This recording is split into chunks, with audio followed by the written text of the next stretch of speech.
You've underestimated everything I've been through. I think you can't imagine all the things that I can do.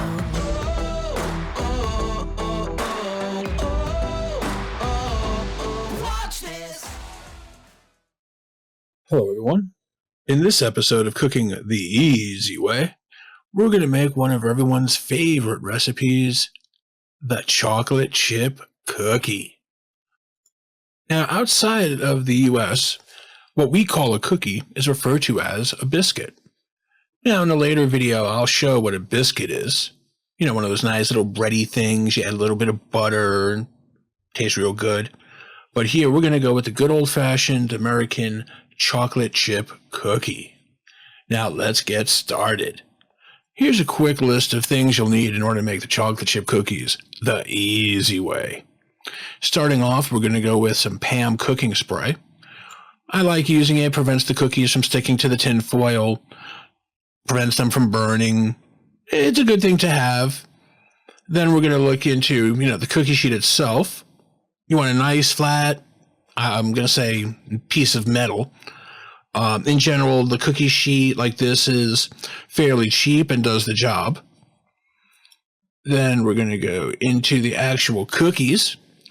Here we're going to go with some Toll House chocolate chip cookies.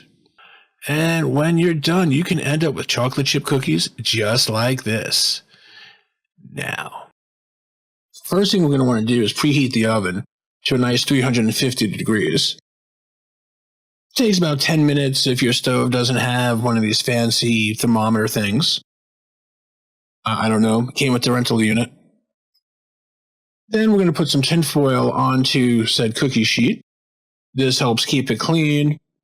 You really only need to put enough tin foil to cover the area where you're going to be putting cookies. And then we're going to, open up the cookies. Now, the cookies will have preparations to show you how to divide it evenly. Unfortunately, when you actually try to, break them apart into those nice little cubes, they're never going to work that way. Remember to put your dough into a nice Ziploc bag. It'll keep fresh for about a week or so. If it lasts that long, it's a completely different story. Now, I'm going to take some Pam cooking spray, apply it to the tin foil in a nice even layer. Okay, maybe not that even. And then I'm going to use the spatula edge to kind of break up the cookies into, the nice little chunks, because as you can see, it's not going to happen if you do it by hand. So you just take the spatula and finesse it. Once you have the cookies separated, you're going to want to roll them around in your hand to get rid of any corners and edges, and then place them on the cookie sheet evenly spaced. You're going to want them about 2 inches away from the edge of the cookie sheet as well as each other. They're going to melt into, cookie shape, and you don't want them touching each other, otherwise they'll just become attached.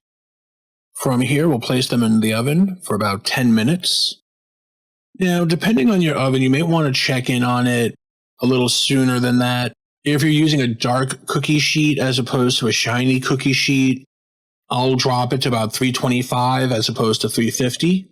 Now, just for clarity, adding tinfoil to the top of it does not turn it into a shiny cookie sheet.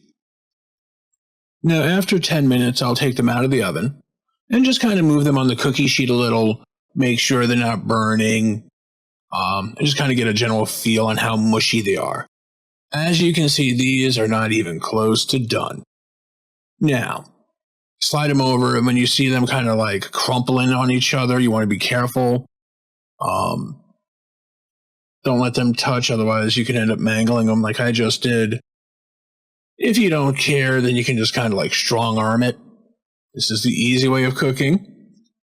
So, hey, still tastes good. The next thing I do is kind of, going to get me yelled at by a lot of real cooks. I smush them down a little. Why? This is to make sure, A, that they're properly separating out, as well as getting a good contact on the cookie sheet so that the bottoms will continue to cook. Once that's done, stick them back in the oven for another 3 minutes in this case. And here we go. Nice, fully cooked cookies. As you can see, they're moving as a full cookie as opposed to just the, half of the dough. That's how you know they're fully cooked, or at least cooked enough. And then you're going to want to let them cool for a little bit, at least a minute or two, a little longer if you want them chewy. Right now, they're just kind of like crumble up in your mouth, which, depending on how you like your cookies, could be good or bad. Cookies are great by themselves, with ice cream, with milk, with anything else you want to put on the plate next to it. And here you go. You have successfully made cookies. We call that victory. If you find this video entertaining, then like, share, and subscribe.